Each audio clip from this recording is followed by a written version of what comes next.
அல்கோப சொல்வேந்தர்கள் மன்றம் நடத்தும் இந்த விழாவிற்கு வருகை தந்திருக்கும் உங்கள் அனைவரையும் இந்த பட்டிமன்றத்தின் வாயிலாக சந்திப்பதில் நாங்கள் எல்லாம் மற்றற்ற மகிழ்ச்சி அடைகின்றோம். பட்டிமன்றத்தில் முதல்ல எங்களெல்லாம் அறிமுகம் செய்த சொல்வேந்தர் புலவர் ராமமூர்த்தி அவர்களுக்கு ஒரு நன்றியை தெரிவித்துக் கொள்கிறோம். ஏன் அப்படின்னா கொஞ்சம் வேல்யூ மட்டும் கூட்டிங்க, வழி கொஞ்சம் அறிமுகம்னா இப்படிதான் இருக்கணும். ரொம்ப அழகாகவும் சுருக்கமாகவும் அப்படி ஒரு அறிமுகத்தை கொடுக்கணும். ஏன்னா ஒரு தடவை ஒருத்தர் அறிமுகம் கொடுத்தாரு. நான் ஒரு கல்யாண வீட்டுக்கு போயிருந்தோம். கல்யாணத்துல பந்தியில சாப்பாடு வச்சாங்க, சாப்பிட்டு இருந்தோம். அப்போ ஒருத்தர் பாயாசம் வச்சுக்கிட்டே வந்தாரு. கரெக்டா என் பக்கத்துல வந்தோடனே பாயாசம் தீர்ந்து போச்சு. எடுக்க போயிட்டாரு. எடுக்க போனவரு திரும்ப வைக்கும் போது என்னை விட்டுட்டு பக்கத்துல இருக்க வச்சுட்டு போயிட்டாரு. எனக்கு பாயாசம் வரல. அப்புறம் 2-3 நாள் கழிச்சு அந்த பக்கத்துல இருந்தாருல, அவரு அவர் நண்பரை கூட்டி வந்தாரு. கூட்டி வந்து நீ அறிமுகப்படுத்தாரு. நான் அன்னைக்கு சொன்ன கல்யாண வீட்டுல அவர் தான் அப்படின்னு.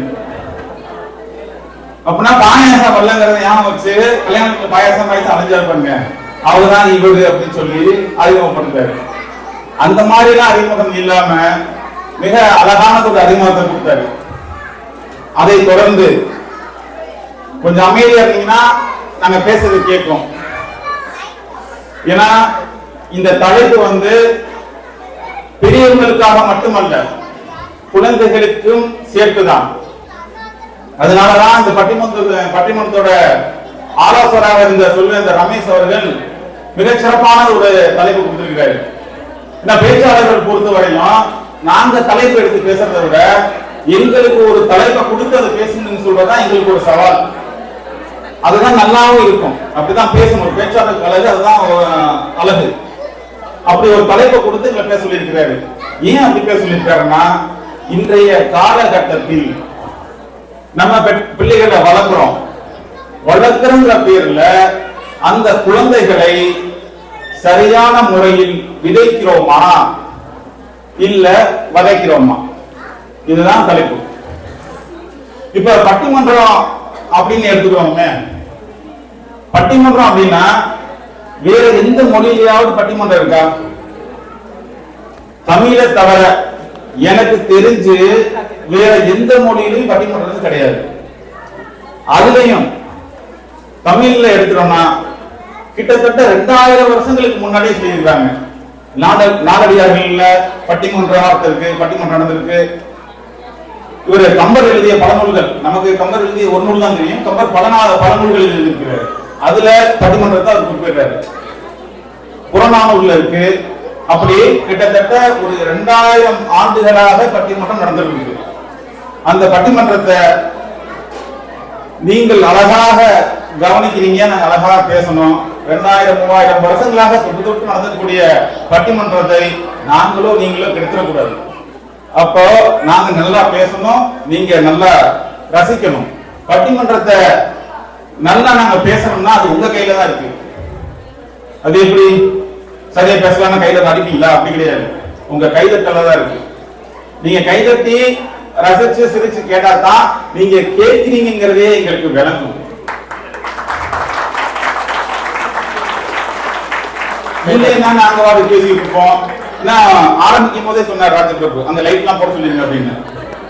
ஏன்னா எத்தனை பேர் கேட்கிறாங்க, எத்தனை பேர் தூங்குறாங்கன்னு தெரியாது. சில பேர்லாம் இருப்பாங்க முன்னாடி ஒரு சில உட்காந்துருப்பாங்க. இன்னைக்கு அவர் வரல. நாங்க போன வாரம் ஒரு பட்டிமன்றம் பேசணும், அதுக்கு முன்னாடி ஒரு பட்டிமன்றம் பேசணும், அதுக்கு முன்னாடி ஒரு 4 வாரம் பட்டிமன்றம். இதே குழம்பா இருக்கு நினைச்சாதீங்க, வேற வேலையெல்லாம் இருக்கு. இருந்தாலும் வந்து பேசிக்கிட்டு இருக்கோம். அப்ப முதல் வருஷத்துல வந்து உட்காந்துருவாரு, இப்படியே உட்காந்துருப்பாரு. நீ பேசு, என்னதான் நகைச்சுவை சொன்னாலும். அப்புறம் நானும் அவர்கிட்ட பிடிச்சு கேட்டேன். இன்னைக்கு அவர் வரல. நான் அவர்கிட்ட எங்க வர்றீங்க, ஒண்ணு கூட விடாம ஒரு பட்டிமன்றத்தை மிஸ் பண்ணாம வந்துடுறீங்க, ஆனா ரசிக்க மாட்டீங்களே, கேட்க மாட்டீங்களே, ஏங்க அப்படின்னு அவர் சொன்னாரு, வீட்டுல இருக்கிறதுக்கு இங்க எவ்வளவு பரவாயில்லைங்க. அப்ப இன்னைக்கு வரல, நேத்தா ஃபோன் பண்ணேன், எங்க நாளைக்கு பட்டிமன்றம் இருக்கு வரலையா அப்படின்னா, இல்லங்க வீட்டுல வெக்கேஷன் போயிருக்கிறாங்க.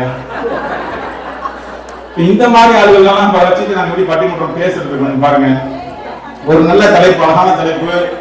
இன்றைய பெற்றோர்கள் எதிர்காலம் என்ற பெயரில் குழந்தை வளர்ப்பில் குழந்தைகளை சிதைக்கிறார்களா, வதைக்கிறார்களா?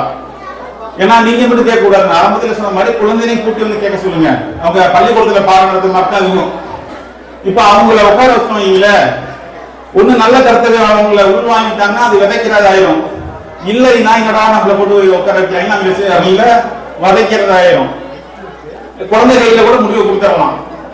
குழந்தைகளும் கேட்க வேண்டிய ஒரு நல்ல கருத்துக்களை எடுத்து உரைப்பதற்காகத்தான் இந்த பட்டிமன்றத்தில் இந்த அரும்பெரும் பேச்சாளர்கள் பேச வந்திருக்கிறாங்க. இப்ப குழந்தைகளை நாங்கள் விதைக்கிறோம். ஏன் விதைக்கிறோம்னா, எந்த பெற்றோராவது குழந்தைகளை பெற்றெடுத்து அவங்கள வீணாக்கிடுவாங்களா? தாம்புள்ள நல்லா வளரணும், தாம்புள்ள நல்லா இருக்கணும், அப்படி என்னதானே வளர்ப்பாங்க. அப்ப தங்களுடைய குழந்தைகளின் எதிர்காலம் நன்றாக இருக்க வேண்டும் என்பதற்காக நாங்கள் பல வழிகளில் குழந்தைகளை விதைக்கிறோம் என்று பேசுவதற்காக அந்த அணியின் துவக்க பேச்சாளராக சொல்வேந்தர் கவிஞர் சித்ரா தேவி அவர்கள் நம்முடன் இணைந்திருக்கிறார்.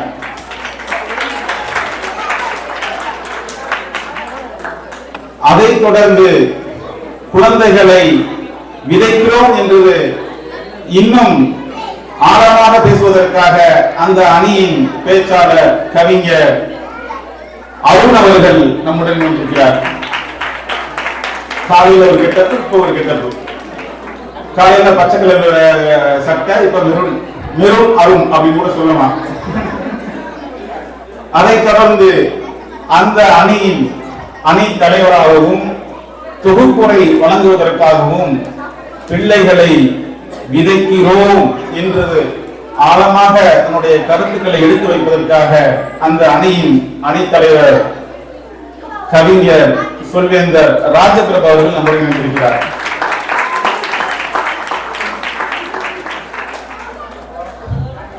அது எப்படி உண்மையிலும் சொன்னா அது வரைக்கும் ஆயுமா, அதை எப்படி நாங்க ஒத்துக்கிறோம் அப்படின்னு இவங்க. ஏன்னா காலையில பாருங்க அந்த பரபரப்பு, ஒரு சாதாரண விஷயம், குழந்தைகளை பள்ளிக்கூடத்துக்கு அனுப்பணும், அதுக்கு எவ்வளவு சிரமப்பட வேண்டியதா இருக்கு.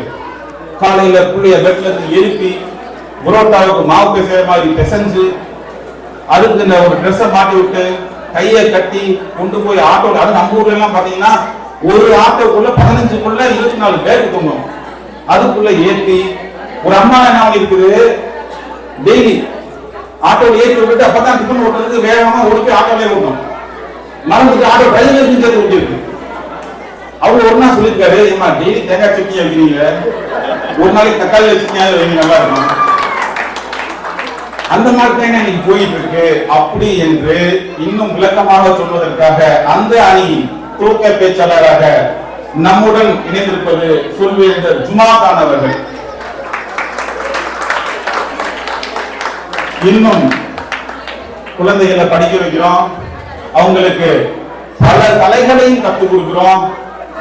இப்படியெல்லாம் நீங்க குழந்தைகளை வதைத்துக் கொண்டுதான் இருக்கிறீர்கள் என்று சொல்வதற்காக கவிஞர் சொல்வேந்தர் சகோதரி வாசி அவர்கள் நம்முடன் இருக்கிறார். அதே அணியில் அந்த அணியின் தலைமை பொறுப்பை ஏற்று இன்னும் அந்த அணிக்கு வலு சேர்ப்பதற்காக அந்த அணியின் அணி தலைவர் திறன்மிகு சொல்வேந்தர் கவிஞர் உமா வெங்கட் அவர்கள் நம்முடன் இணைந்திருக்கிறார். நான் ஆரம்பத்தில் சொன்ன பாருங்க, பட்டிமன்றம் தமிழ்ல மட்டும்தான் இருக்கு அப்படின்னு. அது ஒரு காரணம் இருக்கு தெரியுமா? நம்ம கிட்ட யாராவது ஒண்ணு கேட்டாங்கன்னா நம்ம கோபம் வந்துடும், பதில் சொல்லாம இருக்கவே முடியாது. என்ன பார்த்து எங்க இருக்கானே என் பார்த்து கேட்டானே நான் பதில் சொல்லி ஆகணும். நமக்குள்ள ஒரு அந்த ஒரு போட்டி இருக்கும். நம்மகிட்ட யாராவது கேட்டா நான் பதில் சொல்லி ஆகணும், நம்மளால சொல்லாம இருக்க முடியாது. ஆனாலும் இந்த தமிழ் கலாச்சாரத்துல ஒரு அழகான இந்த பட்டிமன்றத்தோட நோக்கம் எப்படி தெரியுமா, ஒருத்தர் இந்த அணியில கருத்து சொன்னாங்கன்னா அதை குறுக்கிட மாட்டாங்க, அவங்களுக்குரிய நேரத்துல வந்து அதை சொல்லுவாங்க. எதிரணியை சொல்லக்கூடிய கருத்துக்களையும் மதிப்பு கேட்பாங்க. எதிரணிகளுடைய கருத்துக்கள் நன்றாக இருந்தால் அதற்கும் கைதட்டி சிரிப்பார்கள். கருத்து உரிமை என்பது தொன்று தொட்டு 2000 தமிழ் தோன்றிய காலத்தில் இருந்து இருப்பதனால் தான் இந்த பட்டிமன்றம் என்பது சிறப்பாக நடந்து கொண்டிருக்கிறது. தமிழுக்கு மட்டுமே உரியது. நேரத்தை கருத்தில் கொண்டு நம்ம அப்படியே பட்டிமன்றத்தை தொடங்கிடலாம். இப்போ பட்டிமன்றத்திற்கு ஒரு பேச்சாளருக்கு 5 முதல் 6 நிமிடம் வச்சுக்கலாங்களா? 5 முதல் 6 நிமிடம். அணி தலைவருக்கு மட்டும் 6 முதல் 7 நிமிடங்கள். நம்ம ஏற்கனவே வழக்கமா சொல்றதுதான், இப்பயும் அதான் சொல்ல போறோம். 5 நிமிஷத்துல கேக்குதுங்களா, முதல் பில் அடிப்போம். 6வது நிமிஷத்துல 2வது பில் அடிப்போம். அப்பையும் நிறுத்தலைன்னா பெல்ல கொண்டே அடிப்போம். இதுதான் உங்களுக்கு கொடுக்கப்பட்டுள்ள நேரம். இப்போ எதிர்காலம் என்ற பெயரில் குழந்தைகளை வளர்க்கிறோம் என்ற பெயரில் சிதைக்கிறார்கள் என்று பேசுவதற்காக அந்த அணியின் துவக்க பேச்சாளர் சொல்வேந்தர் ஜுமா கான் அவர்களை உங்களுடைய பலத்த கரவொலியுடன் நடைபெறுகின்றேன். இந்த சபையில் கூடியிருக்கும் அன்பு நெஞ்சங்கள் அனைவருக்கும் எனது மாலை வணக்கம். அஸ்ஸலாமு அலைக்கும். இந்த பட்டிமன்றத்தின் தலைப்பு எதிர்காலம் என்ற பெயரில் பெற்றோர்கள் குழந்தைகளை விதைக்கிறார்களா அல்லது வதைக்கிறார்களா? நடுவர்களே, இன்றைய பெற்றோர்கள் எல்லாம் ரொம்ப நல்லவங்க. பிள்ளைங்களை நல்லபடியா வளர்க்கணும், ஸ்மார்ட் ஆக்கணும், ரொம்ப ஜீனியஸ் ஆக்கணுங்கிற பேர்ல இவங்க பண்ற அட்ராசிட்டிஸ் இருக்கே, அவங்க பிள்ளைங்க வயிற்றுல இருக்கும் போதே ஆரம்பிச்சிடுறாங்க.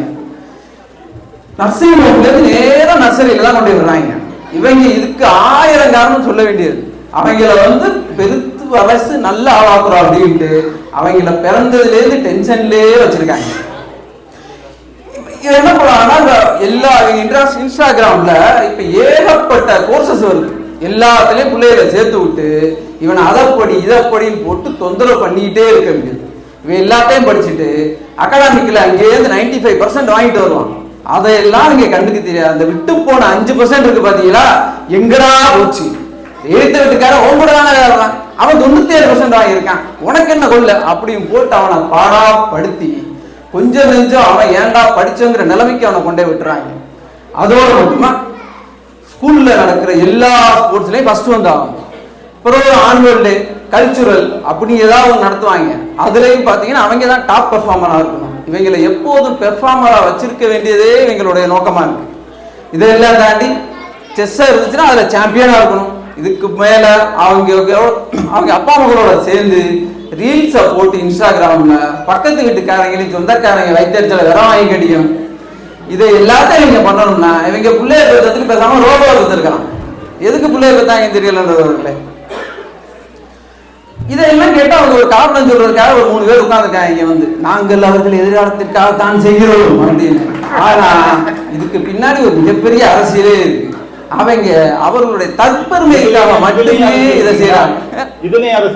ஆமா, இது ட்ரெண்ட் ஆகி போச்சுல. இப்ப பேச்சு முடிஞ்சவங்க கூட்டணி மாதிரி கிட்ட வர்றதுனால ஆச்சரியப்படுறது இல்லை. இப்ப பாத்தீங்கன்னா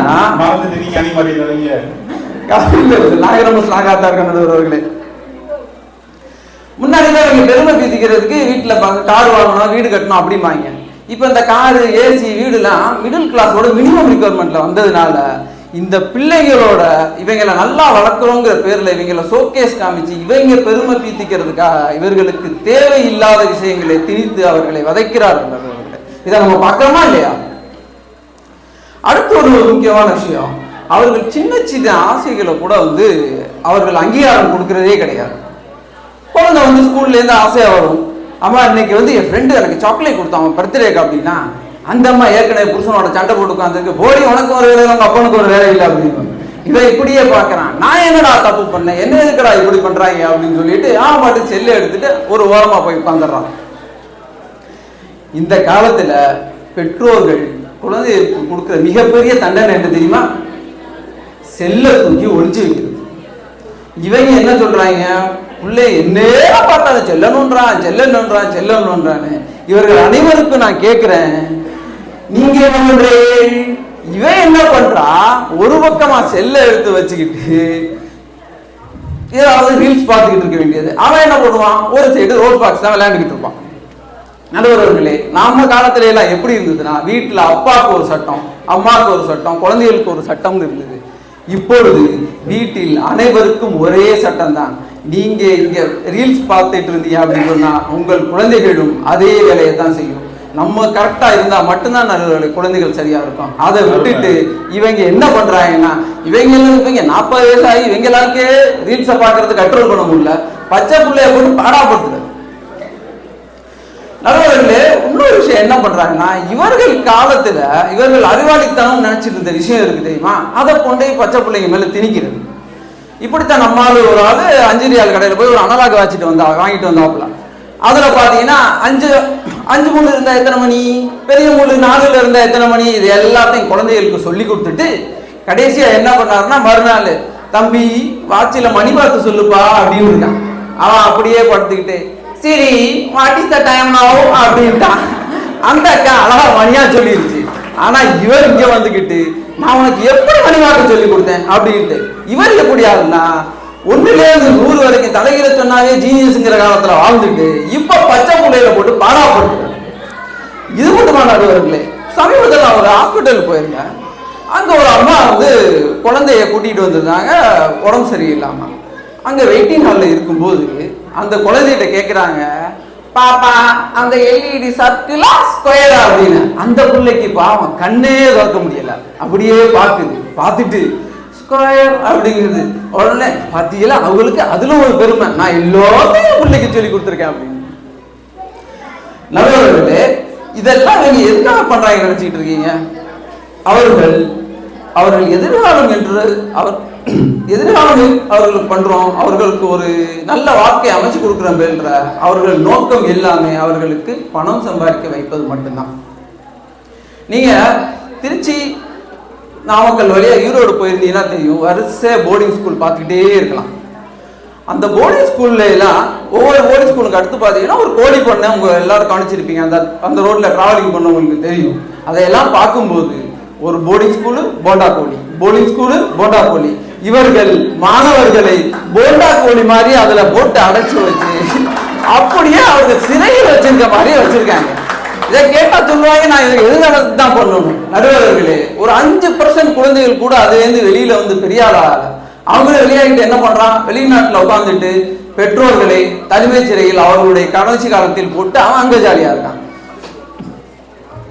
நடுவர்களே, இதனுடைய முழுமையான நோக்கம் என்னன்னா, தாங்கள் குழந்தைகளை நல்லபடியா பணம் சம்பாதிக்க வைக்கணும் அப்படிங்கிறது தான். இந்த பணத்துக்கு ஒரு சின்ன வரலாறு இருக்கு. ஆரம்ப காலத்துல பணத்தை வந்து பண்டமாற்று முறையிலேருந்து ஒரு ஜாமான்கள் வாங்குறதுக்காக தான் யூஸ் பண்ணாங்க. அதை கொஞ்சம் சேர்த்து வச்சாலும் கொஞ்சம் சந்தோஷம் வந்துச்சு அப்படின்னு நினைச்சாங்க. இன்னும் கொஞ்சம் பணம் சேர்த்தோன்னா அவர்களுக்கு ஒரு அதிகாரம் கிடைச்சது. இப்ப நம்ம பசங்கள்ட்ட கேட்டு பாருங்க, அவர்களுக்கு பணம் என்பது சந்தோஷம், என்டர்டைன்மெண்ட், ஃபன், இது மட்டும்தான். அதற்காக அவர்களுக்கு அந்த பணத்தோட பெருமை தெரியாம இல்லை, அவர்களுக்கு தெரியும் இங்கே வாய்ப்புகள் கொட்டி கிடக்கின்றன. இதற்காக இந்த நிகழ்கால சந்தோஷத்தை அவர்கள் இழக்கத்திற்கு தயாரா இல்லை. அதை விட்டுட்டு இந்த பெற்றோர்கள் அவர்களை எதிர்காலம் என்ற பெயரில் அவர்கள் சந்தோஷத்தை எல்லாத்தையும் எடுத்து வதைக்கிறார்கள் என்று கூறி வாய்ப்புக்கு நன்றி கூறி விடைபெறுகிறேன். நன்றி, வணக்கம். உண்மை மிக அருமையா சொல்லியிருந்தாரு. அதாவது ஒப்பிட்ட பாருங்க, குழந்தையும் கோழியையும் ஒன்னா ஒப்பிட்டு இப்படித்தான் நம்ம பிள்ளைகளை வளர்க்குறோம் அப்படின்னாரு. அதோட இன்னொரு விஷயம் சொன்னாரு. அது என்னன்னா, நம்ம குழந்தைகளை வளர்க்கறது மட்டும் இல்ல, நம்ம எப்படி நடந்துக்கிறோமோ அதை பார்த்துதான் குழந்தைகளும் வளர்கிறது. நம்ம குழந்தைகளை வளர்க்கறது நம்ம சரியா நடக்கணும். இந்த ரீல்ஸ் சொன்னார்ல, நம்ம ரீல்ஸ் பாக்குறோம், அதை பார்த்தா குழந்தைங்க ரீல்ஸ் பார்க்குது. நம்ம பார்த்துட்டு குழந்தைகளை பார்க்கறோம்னு சொன்னா எப்படி பார்க்காம இருக்கும்? ஒரு நகைச்சுவைக்கார சொல்லுவாங்க, ஒரு அம்மா கேட்டுருக்காங்க ஒரு பையன்கிட்ட, 4 4 எத்தனை? அவன் சொல்லியிருக்கிறான் 4 4 10. ரெண்டாவது தடவையும் கேட்டிருக்காங்க 4 4 எத்தனை? அப்பையும் திரும்ப சொல்லியிருக்கான் 4 4 10 அப்படின்னு. அந்த அம்மா கேட்டிருக்கு, அப்ப 4 4 எத்தனை உனக்கு தெரியுமா தெரியாதா? தெரியும். எத்தனை? 8. அதை ஏன்ப்பா முன்னாடியே நீ சொல்லல அப்படின்னா, அவன் சொல்லியிருக்கிறான், அம்மா டெய்லி ஒரு கீரை விற்கிற அம்மா ஒண்ணு வரும், 2 கீரை கட்டி எவ்வளவுன்னு நீங்க கேட்பீங்க. அந்த அம்மா 10 ரூபா, நீங்க 8 ரூபா அப்படின்னீங்க. திரும்பவும் அந்த அம்மா 10, நீங்க 8 நீங்க கடைசியில் 8க்கு வாங்கிடுவீங்க, ரேட்டுக்கு வாங்கிடுவீங்க. அதே மாதிரி தான் 4 4 எத்தனைன்னு கேட்ட, நான் முதல் தடவை 10ங்க, ரெண்டாவது தடவை 10ங்க, மூணாவது தடவை நீயே அது சரின்னு எப்படி வச்சுக்கிட்ட? அப்ப குழந்தைகள் பெற்றோர்களை பார்த்துதான் கற்றுக்கொள்கிறது. உங்கள் வளர்ப்பில் நீங்கள் சரியாக இருந்தால் குழந்தைகளும் சரியாக இருக்கும் என்று மிக அருமையா சொல்லியிருந்தாரு ஜுமா கான் அவர்கள். ஜுமா கான் அவர்களே, இதுதான் உங்களுக்கு பெரிய மடையில் முதல் பட்டிமன்றங்களா? அருமை, வாழ்த்துக்கள் உங்களுக்கு, இன்னும் மேலே வளர வாழ்த்துக்கள். இதுதான் இந்த அல்கோபர் சொல்வேந்தர்கள் மன்றத்தின் வெற்றி.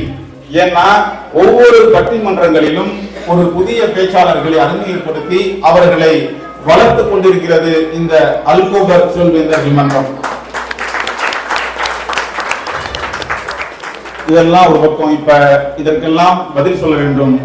வாங்க சொல்வேந்தர் சித்ரா தேவி அவர்களே. மைக் பிடித்து பேசுவதில் கருத்தானவரே, நடுவர் இருக்கைக்கு உருத்தானவரே, வார வாரம் அசராமல் பட்டிமன்றம் நடக்கும் மீரான் அண்ணனே, மின்னலாய் மீறும் மீடியா மன்னனே, நல்லதை மட்டும் விதைக்கும் சிந்தனை சிற்பிகளே, நல்லெண்ணம் கொண்ட தங்கங்களே, உண்மையை பேசும் எண்ணனின் சிங்கங்களே, குழந்தைகளுக்கு செலவு செஞ்சா குமிச்சு வச்ச காசு கரையணும், பதுக்கி வச்ச பணம் குறையணும், வெறுவாகவும் பிடிவாகவும் பிடித்துக் கொண்டிருக்கும் கஞ்சம் பிசினாரிகளே, பட்டுடுத்தி பகுமானமாய் வந்திருக்கும் ஆண்களே, பட்டு சேலை கசங்கிருமான பாதுகாப்பா உட்கார்ந்திருக்கும் பெண்களே, பாச குழந்தைகளே, அன்பு சொந்தங்களே, அனைவருக்கும் என் அன்பார்ந்த வணக்கம்.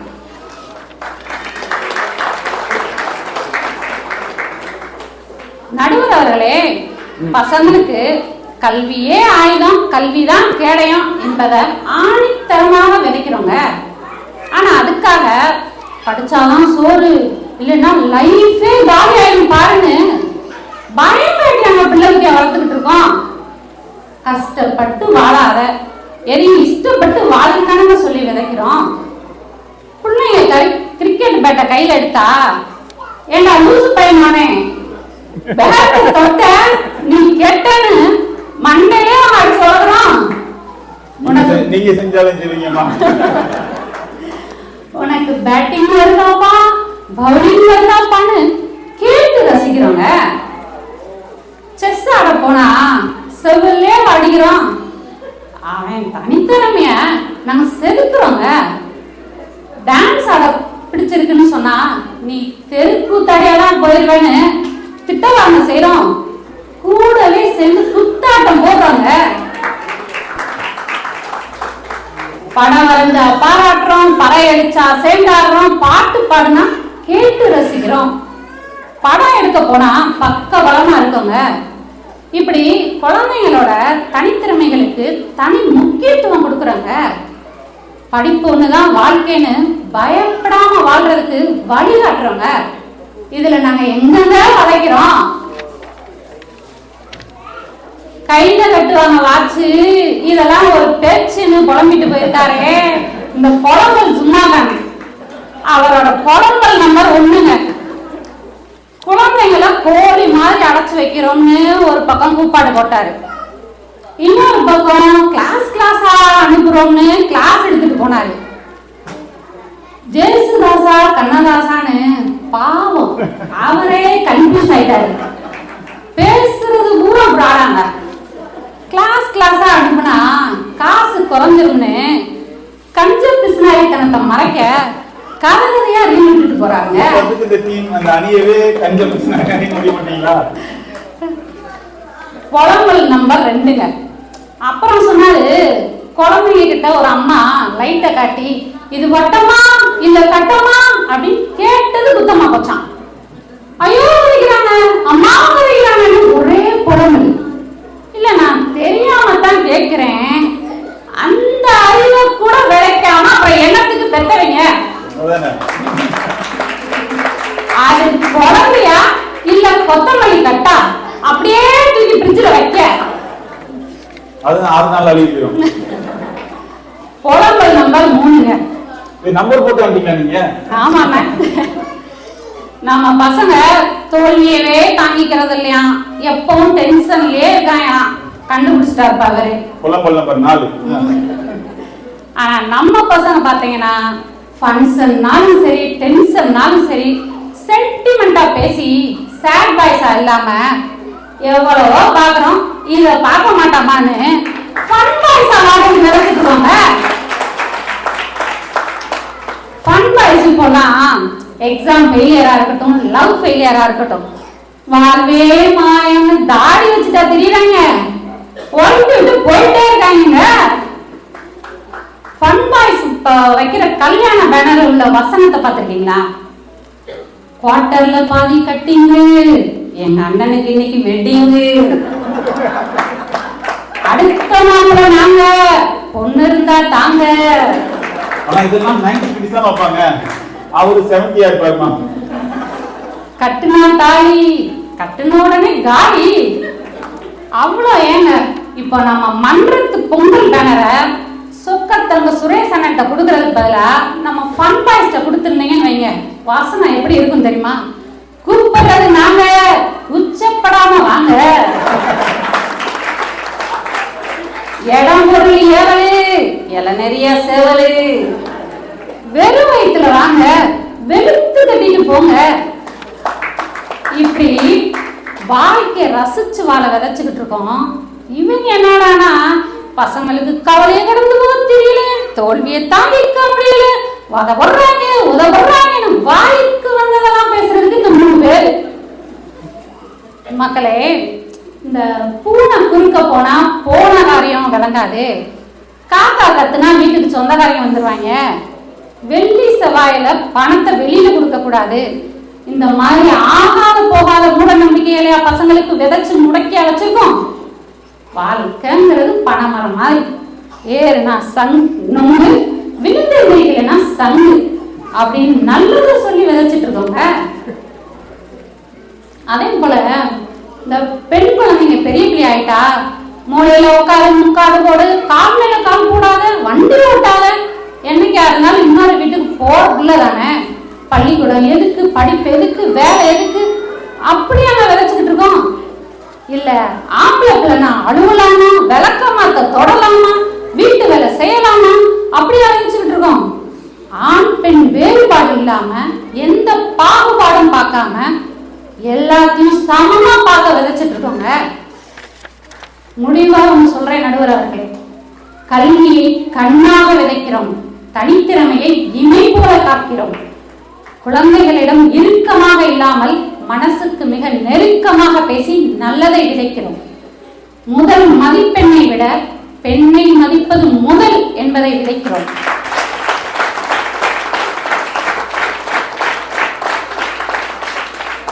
குழந்தைகளுக்கு சொத்து சேர்க்க உழைக்கிறோம். விதைகளை விட சிறந்த சொத்து இந்த உலகத்தில் இல்லை. கொடுப்பது எல்லாம் நல்ல விதையாக கொடுக்கிறோம். அவை செழித்து வளர நல் உரமாக உடனிருந்து காக்கிறோம்.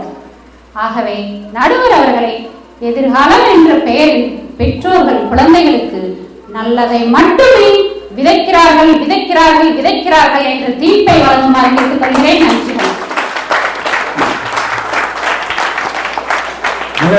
சிறப்பாக சொல்லியிருக்காங்க. நாங்க விதைக்கிறதா எதை விதைக்கிறோம்? மூட நம்பிக்கையை அகற்ற வேண்டும், பகுத்தறிவை விதைக்கிறோம், ஒழுக்கத்தை விதைக்கிறோம், நல்ல எண்ணங்களை விதைக்கிறோம், கூடவே கல்வியையும் விதைக்கிறோம், அதற்கு கூடுதலாக கலைகளையும் விளையாட்டுகளையும் எதெல்லாம் அவங்க விரும்புறாங்களோ அதையெல்லாம் விதைத்து அவர்களை நல்ல ஆளாக ஆக்க வேண்டும் என்பதுதான் எங்களோட நோக்கமா இருக்கு அப்படின்னு மிக சிறப்பாக பேசியிருக்கிறாங்க. இப்ப அதுக்கு பதில் சொல்லணும். வாங்க சொல்வேந்தர் வாசி அவர்களே. தமிழின் பால் பற்று கொண்டு இங்கு கூடியிருக்கும் அனைத்து தமிழ் உள்ளங்களுக்கும், என்னோடு இணைந்து குழந்தைகளுக்காக நாங்கள் சப்போர்ட் பண்ணியே தீர்வோம் அப்படின்னு வந்திருக்க எங்கள் அணியினருக்கும், நீங்கள் என்ன பேசினாலும் நாங்கள் உங்களை கழுவி ஊற்றாமல் விட மாட்டோம் அப்படின்னு கங்கணம் கட்டிட்டு வந்திருக்க எதிரணியினருக்கும், எப்பொழுதுமே நடுவராக உட்கார்ந்து தீர்ப்பை கரெக்டாக சொல்லுவாருன்னு எப்பொழுதும் போல இப்போவும் நம்பி நடுவருக்கும் ஒரு மாலை வணக்கத்தை கூறிக்கொண்டு என் விவாதத்திற்குள் செல்கிறேன். இங்கே எதிர்காலம் அப்படின்னு தலைப்பு கொடுத்துருந்தாங்க இல்லையா? எதிர்காலம்னா என்னங்க?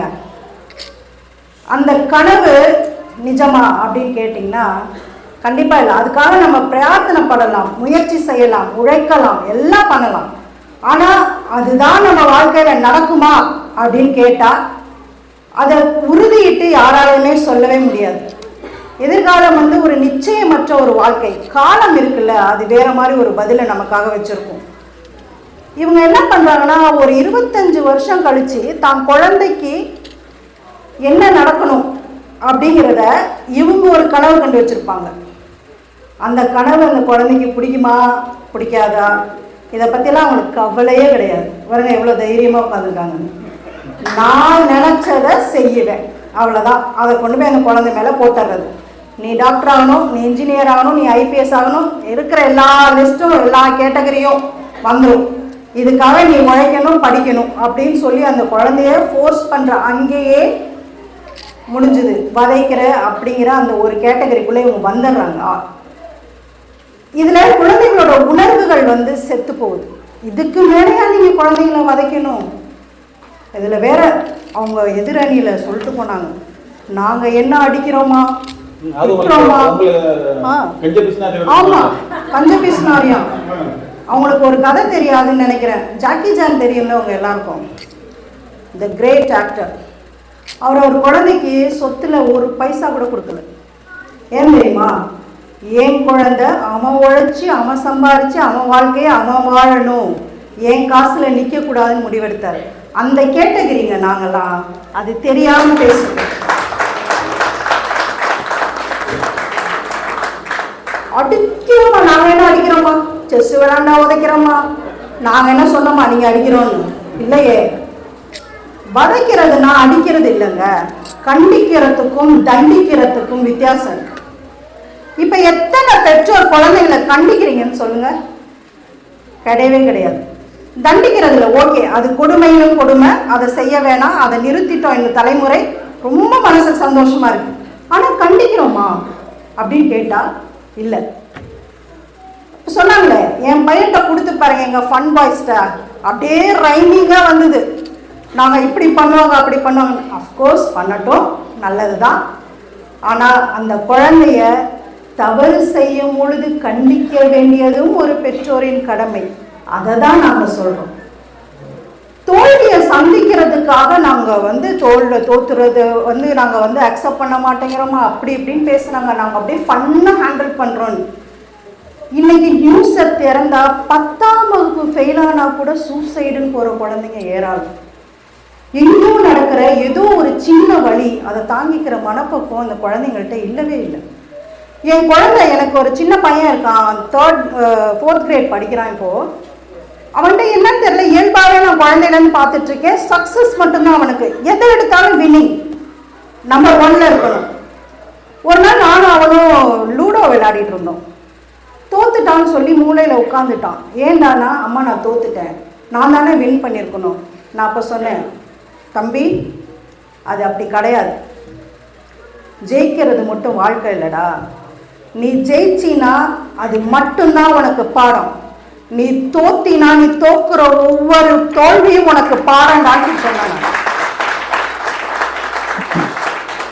இதைதானே நம்ம குழந்தைங்களுக்கு நம்ம விதைக்கணும். தோல்வி அப்பதானே இந்த குழந்தைங்க ஏத்துக்குவாங்க. ஃபன்னா ஹேண்டில் பண்றது ஓகேங்க, நான் இல்லைன்னு சொல்லலை. மெஜாரிட்டி என்ன இருக்கு இன்னைக்கு குழந்தைங்க அப்படிங்கிறத பத்தி தானே நான் பேசணும். அடுத்து மூட நம்பிக்கையை பற்றி ரொம்ப அழகாக பேசுனாங்க. நாங்கள் வந்து மூட நம்பிக்கையை வந்து ஸ்டாப் பண்ணுறோம் அப்படி இப்படின்னு. ஓகே, நல்ல விஷயம், ரொம்ப ரொம்ப நல்ல விஷயங்க. அதை விட பெட்ரு அந்த மூட நம்பிக்கை ஏன் வந்ததுன்ற கதையை சொல்லுங்களேன். அதை முதல்ல நீங்களே படிச்சிருக்க மாட்டீங்கன்னு நினைக்கிறேன். அந்த கதையை சொன்னீங்கன்னா இவங்களே விட்டுருவாங்க. இந்த காக்கா வருதுன்னு ஒரு கதை சொன்னாங்களே, இதுக்கு பின்னாடி ஒரு பெரிய ஹிஸ்டரியே இருக்கு. அப்பெல்லாம் வணிகம் செய்வதற்காக கப்பல் வரும் நாட்டுக்குள்ள, ஊருக்குள்ள வரும் பொழுது இந்த பறவைகள் என்ன பண்ணும், அந்த கப்பல்ல இருக்கிற தானியங்களை எடுத்து சாப்பிட்றதுக்காக நிறைய அங்க பறக்க ஆரம்பிக்கும். அப்ப அந்த காக்கைகளோட சத்தமும் கூட்டமும் அதிகமாக கேட்க கேட்க அந்த அந்த ஊருக்குள்ள புதுசா ஒருத்தவங்க வராங்க அப்படிங்கறத தான் விருந்தாளி வரான் அப்படின்னு சொல்லி பழகினாங்க. இப்படி கதைகளை சொல்லி பிள்ளைகளுக்கு மூட நம்பிக்கையை போக்கியிருந்தீங்கன்னா நீங்க பண்ணதெல்லாம் சரின்னு சொல்லியிருக்கலாம்.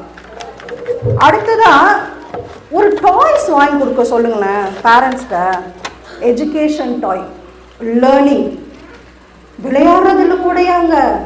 பாவம் அந்த பிள்ளை ஒரு சொப்பு ஜாமா வச்சு சோறாக்கி அப்பா நீ ஒரு வாய் சாப்பிடு, அம்மா நீ ஒரு வாய் சாப்பிடுன்னு கேட்டா அதுல எவ்வளவு அழகு இருக்கு. அதை விட்டுட்டு பிளாக்ஸ் இதை இப்படி பில்ட் பண்ணி உனக்கு உன்னுடைய ஹேண்டில் வந்து அந்த மோட்டர் ஜீனியஸ் இதாகும், உன்னுடைய பிரைன் இப்படி டெவலப் ஆகும், இதை பண்ணு, ஃப்ளாஷ் கார்டு, அது இதுன்னு. அம்மா முடியல சாமி, பாவம் அந்த குழந்தைக்கு மட்டும் சத்தியமா உங்களை ஏதாவது கேள்வி கேட்குற உரிமை இருந்தா கட்டை கொண்டு அடிக்கிறதுக்கு வந்துடும். அந்த அளவுக்கு போயிருக்கு. அந்த அவங்களுக்கு சப்போர்ட் பண்ணி தான் நாங்களாம் இங்கே வந்து கிளம்பி வந்திருக்கோம். அடுத்ததான் சாப்பாடுங்க. இந்த டிஃபன் பாக்ஸ்ல நீங்க வைக்கிற சாப்பாடு அது குழந்தைக்கு பிடிச்சதாகவும் இருக்காது, பிடிக்காததாகவும் இருக்காது, அம்மாவுக்கு பிடிச்சதா இருக்கும், ஹெல்தி. அப்படியே முட்டை ஒரு நாள் தான் பர்கர் சாப்பிட்டுமே விட்டு தொலைங்கிறேன். இப்ப என்ன போச்சு, எங்க அப்பா சின்ன பிள்ளைங்க என்ன சொல்லுவாரு, கல்ல போட்டா கரைகிற வயசு, இந்த வயசுல எல்லாத்தையும் சாப்பிட்டு நல்லா இரு, நீங்க ஹெல்தி ஃபுட் கொடுங்க, நான் வேணாம்னு சொல்லவே இல்லை. அது நல்லதுதான், குழந்தைங்களோட வளர்ச்சிக்கு அவசியம் தான். ஆனா என்னைக்கோ ஒரு நாள் அந்த குழந்தை ஆசைப்படுற ஒரு பர்கர் சாப்பிட்டோம், தப்பு ஒன்றும் இல்லைல்ல.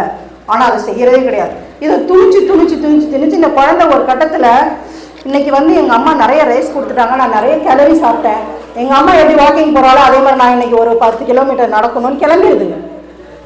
என்னமா நடக்குதுன்னா பாவமா இருக்கு. 13 வயசு குழந்தைங்க இன்னைக்கு ஒரு ரிசர்ச்ல சொல்லுது, என்ன மெடிசன் சாப்பிட்டா தன்னுடைய ஸ்கின் டோன் வந்து பிரைட் ஆகும்னு சொல்லி தேடுறாங்களாம். தேடுற சதவீதம் அதிகமாகுதுன்னு சொல்றாங்க. மருத்துவர்களிடம் போய் கேட்கறது அதிகமாகுதுன்னு சொல்றாங்க.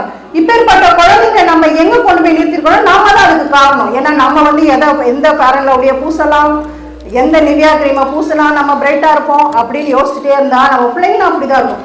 அப்போ பிஞ்சு வயசுல 13 வயசுல சுதந்திரமா வாழ வேண்டிய ஒரு குழந்தை அது எல்லாத்தையும் இழந்துட்டு எதையோ தேடிக்கொண்டிருக்கிறது. நடுவர் அவர்களே, கடைசியா ஒண்ணு சொல்றேன், இதுக்கு மேல பேசுனா அவர் பெல்ல கொண்டு மண்டை அடிப்பேன்னு சொல்லியிருக்காரு. வாங்கிட்டு வந்தது ஒரு பெல்லு தான், எல்லாத்தையும் அடிக்கிறதுக்கு அது காணாதுங்கிறதுனால அதனால நான் வந்து ஒண்ணு சொல்லி முடிச்சுக்கிறேன். இந்த மிடில் கிளாஸ் ஃபேமிலி என்ன தெரியுமாங்க, கஷ்டமே தெரியாம குழந்தைய வளர்த்துட்டு அதே பிள்ளைகிட்ட போய் கஷ்டப்பட்டாதான்டா வாழ்க்கையில முன்னேற முடியும் சொல்ற ஒரு சராசரி மிடில் கிளாஸ் ஃபேமிலி. குழந்தைங்களுக்கு கஷ்டத்தையும் சொல்லி கொடுங்க, வதைக்க சொல்லல, கண்டிங்க, பாதுகாப்பா வளங்க, கஷ்டமும் தெரியட்டும், தோல்வியும் தெரியட்டும், அனைத்தும் தெரிந்த அந்த குழந்தை வாழ்க்கை எதிர்கொள்ள தயாராகட்டும். அது உங்கள் மணியில் அல்ல, அவர்கள் உழைக்கும் பணத்தில் என்று கூறிக்கொண்டு வாய்ப்பளித்த அனைவருக்கும் நன்றி பாராட்டி வைத்திருக்கிறேன். நன்றி, வணக்கம். மிக அருமையாக அவங்க எப்படி பேசினாங்க அப்படின்னா, ஒரு பெற்றோருடைய மனநிலையிலிருந்து பேசல, குழந்தைகளுடைய மனநிலையிலிருந்து சொல்லியிருக்கிறாங்க. நீங்க பெற்றவங்களா தான் குழந்தைய பாக்குறீங்க, எல்லாத்தையும் திணிக்கிறீங்க. ஆனா அந்த குழந்தைய நினைச்சு பாருங்க, நீங்க செஸ் விளையாட சொல்லி தரீங்க, கிரிக்கெட்டை சொல்லி தரீங்க, படிப்பை சொல்லி தரீங்க, இதெல்லாம் சொல்லி தரீங்களே, குழந்தைகளுக்கும் ஒரு சுதந்திரம் இருக்கா? அந்த குழந்தைகளுக்கும் விருப்பம் இருக்குல்ல, அதை என்னைக்கையாவது கேட்கிறீங்களா அப்படின்னு மிக அருமையாக அதனுடைய வாதங்களை எடுத்து வைத்திருக்கிறார். அதற்கு பதில் சொல்லணும். வாங்க சொல்வேந்தர் அருண் அவர்களே. அனுபவத்தின் சூரிய ஒளியோடு, நடுநிலையின் நிழலோடு, சிந்தனையின் தெளிவோடு, நியாய சிகரம் நம் நடுவருக்கு என் முதல் வணக்கம். நம்பிக்கையோடு வார்த்தைகளை விதைத்து அர்த்தத்தை விளைவித்து இன்றைய அவையின் சிந்தனையில் புது பயிர் விளைய வைக்க எதிர்காலம் என்ற தோட்டத்தில் குழந்தைகளை விதைக்கிறோம் என்று பேச வந்திருக்கின்ற எங்கள் அணியினருக்கும் எதிரணியை பார்த்தா எனக்கு சின்ன சந்தேகம். உங்களுக்குமா இப்பதான் சித்ரா ஒரு சொல்லிட்டு போனாங்க. விதை போல கை கூட சில நேரம் அழுத்தாம இருந்தா அது விதைப்பா இல்ல வதையான்னு கூட அவங்களுக்கு தெரியாதாம்.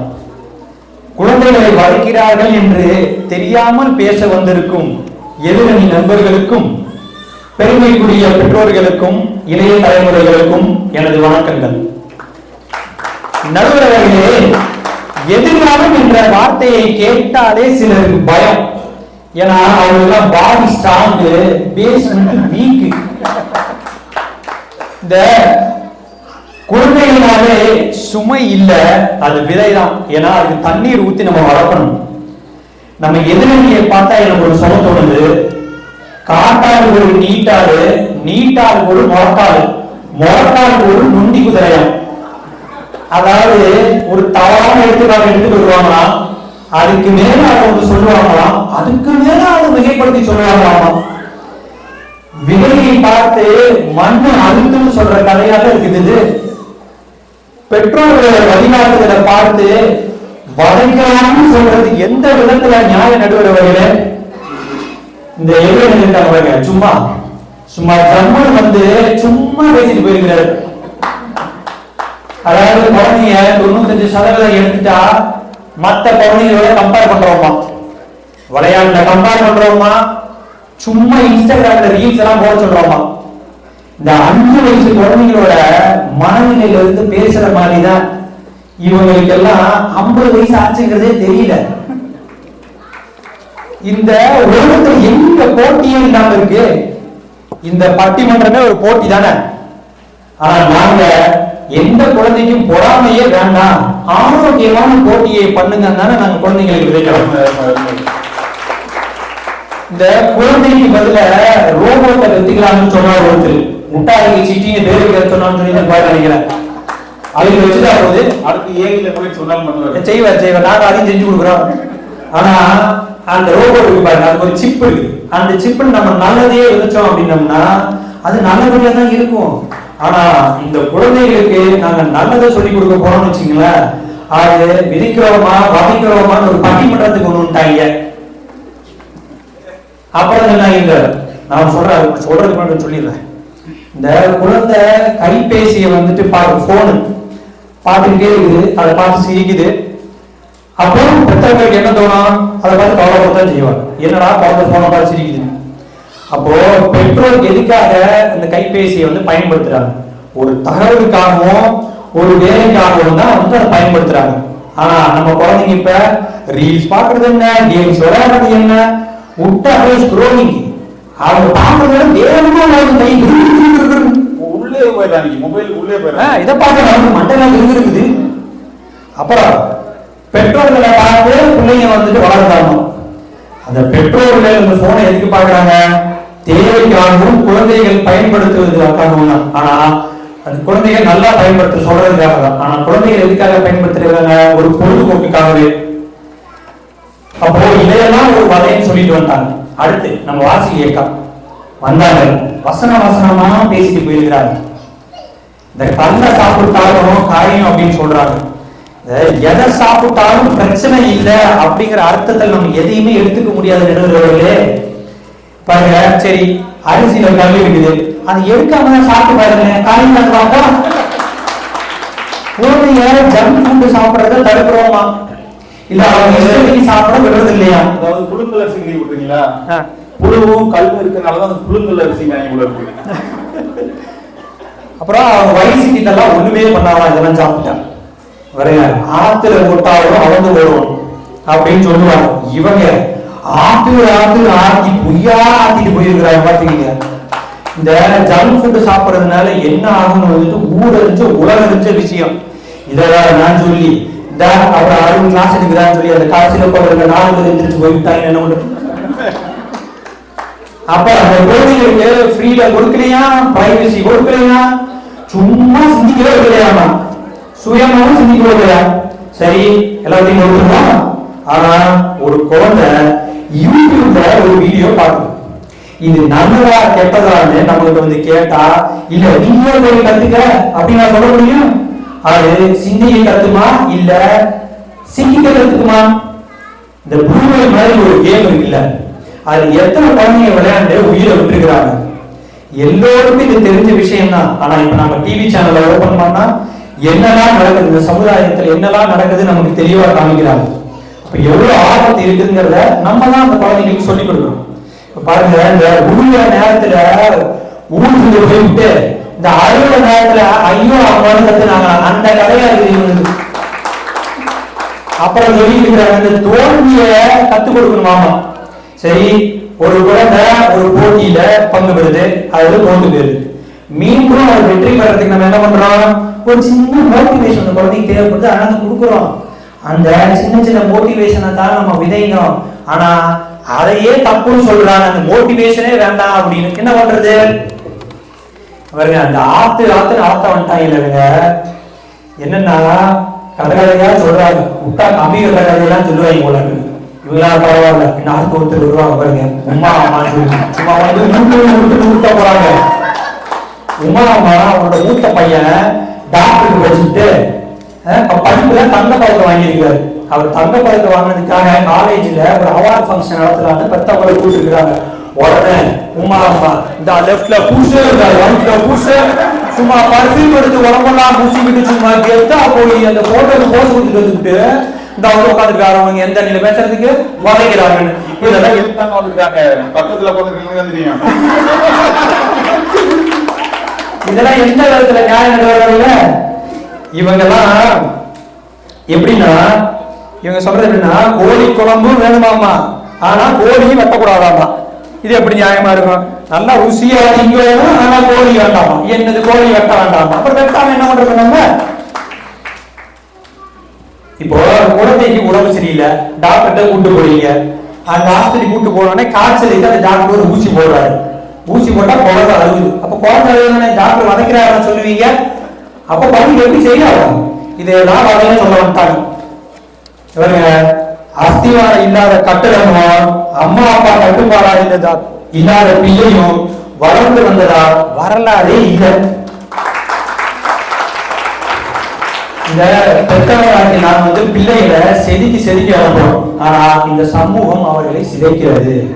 அதாவது வீட்டில் நேர்மையா இருக்கணும்னு நாங்க சொல்லி அனுப்பணும், வெளியே ஸ்மார்ட்டா இருக்குன்னு சொல்லி கெடுக்கிறாங்க. பெட்ரோல் செதுக்கிய கல்லு சிதையாகிறதுக்கு முன்னாடியே இந்த சமூகம் அவங்களை ட்ரெண்ட்னு சொல்லி ட்ரெண்ட்ஸ்ல தள்ளுது. இப்பெல்லாம் இந்த டீனேஜ் பசங்க கிட்ட நிறைய கவனிச்சுதல் இருக்கு. அது எப்படின்னா, ஒரு டீனேஜ் பையன் அப்பா கேட்டா என்ன படிக்கிறேன், பையன் சொன்னா பிசிக்ஸ், அப்பாவுக்கு ஒரே சந்தோஷம். ஆனா உண்மையில என்னன்னா, புத்தகம் பிசிக்ஸ், மனசு மியூசிக், கண்ணு மொபைலு, காதுல இயர்போன், கணவெல்லாம் யூடியூப்ல எப்படி ஃபேமஸ் ஆகுதுன்னு. பிரச்சனை அவங்க படிக்கிறதுல நடவடிக்கைகளே கவனம் இல்லாத ஓடுறதுதான். அதனால டீனேஜ் வயசுல தடை தேவையில்லை, திசை காட்டுற கைதான் ரொம்ப முக்கியம். நடுவர்களே, ஒரு இந்த நம்ம சிவாஜி ஒரு தேவரமன்ற டைலாக் சொல்லி பாருங்களா, எல்லா பயன்களையும் ரொம்ப அடிக்காதீங்க சொல்லிட போற அந்த டைலாக் மறந்துட போற, நீங்க பாட்டு காட்சிக்கிட்டே இருக்கீங்க. எல்லா பயன்களையும் இந்த உலகத்துல வாழறது, ஆனா வாழறது முக்கியம் இல்ல, இந்த உலகத்துல பயனுள்ளதா நம்ம வாழணும். இன்னைக்கு பெற்றவர்களாகிய நம்ம சின்ன சின்னதா விதையை விதைக்கிறோம், படிக்க வைக்கிறோம், அந்த பெரிய ஆளாகிறோம். நாளைக்கு ஊமவன் பெரிய ஆளாவா, நாளைக்கு அவன் பெரிய ஆளாவா. இதையெல்லாம் பார்க்கறது நான் இருக்க மாட்டேன் அப்படின்னு. ஆனா விதை நான் போடுறது ஒரு பெற்றவங்களோட கடமை. நடுவர்களே ரொம்ப பிடிச்சிருக்கிறாரு. கடைசியா இதை நடுவு சொல்லிட்டு முடிச்சுக்காரு. விடுநாள் என வழித்தவறினால் திருத்த வாழ்க்கை என்னும் வயலில் விதைத்தே வளர்க்கிறார்கள் பெற்றோர்கள். இன்று நமக்கு கனமாக தோன்றும் கண்டிப்புகள் நாளை நம் கால்களை தாங்கும் பலமாக மாறும். பெற்றோர்கள் எப்பயுமே கனவுகளை உழைப்பவர்கள் அல்ல, அவை நிறைவேற வழிகாட்டுபவர்கள். அழுத்தமில்லாத வளர்ச்சியும் கிடையாது, அக்கறை இல்லாத எதிர்காலமும் கிடையாது. அதனால எதிர்காலம் என்ற பெயரில் பெற்றோர் செய்வது வலை அல்ல, விதைதான் விதைதான் என்று கூறி இந்த வாய்ப்புக்கு நன்றி, வணக்கம்.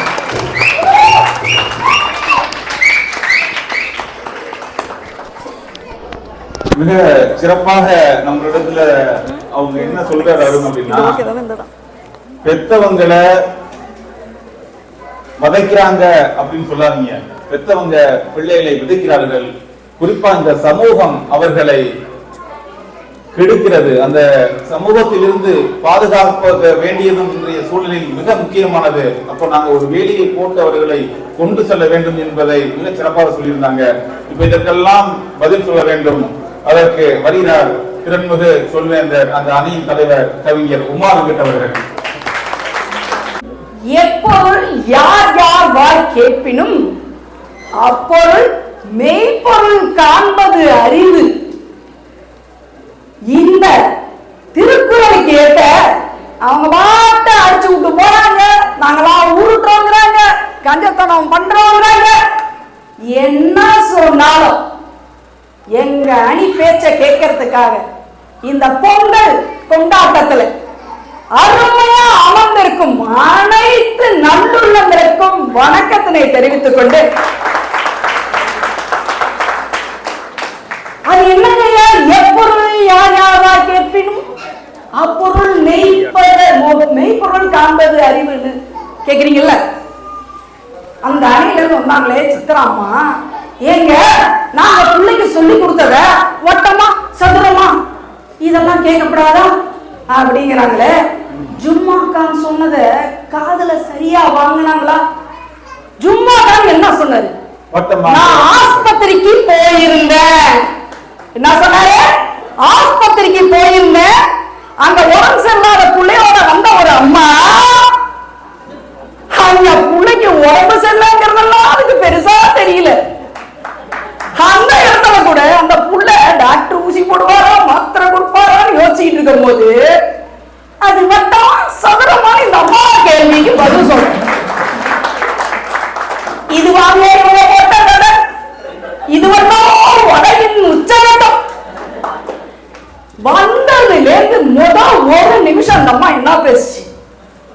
எதுதான் மோனையா எல்லார பத்தியும் வஞ்சிச்சு. இந்த அணியில இருக்கிறவங்களெல்லாம் வஞ்சுது, அங்க இருக்கிறவங்களெல்லாம் வாழ்த்துச்சு, இப்படியே பேசுச்சு. என்னத்த விளைச்சுது? ஜாலி பாய்ஸ், நாங்க ஜாலி பாய்ஸ் வளர்க்குறோம்னுச்சு. அந்த கட் அவுட் வச்ச பசங்க பூரா யாரு?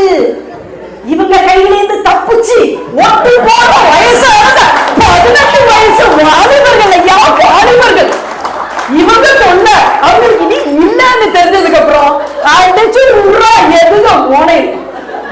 இந்த அம்மா சொல்லுது, நாங்க அவ போட்ட விதையா அவ்வளவு ஜாலியா இருக்காங்களா? என்ன புழுவாங்களோ தெரியல. அவர் வந்து ஆமா சிட்டி ரோபோ, அதுக்கு நாங்க நல்ல விஷயத்தான் சிப்புல போட்டிருக்கோம். எத்தனை பேர் எந்திரன் படம் பார்த்தீங்க? அடுத்தது எந்திரன் 2.0 வந்துச்சு. இது நல்ல சிப்பம் மாத்திரம் போட்டிருந்தா அது நல்லபடியா பிள்ளையாக வந்துருக்கு. Extra curricular activity. அந்த சிட்டிக்கு எமோஷன் வரல, கோபம் வரல, லவ் வரல, எல்லா சிப்பையும் ஏத்தி ஏத்தி ஏத்தி 2.0 வசி rotate your hips and go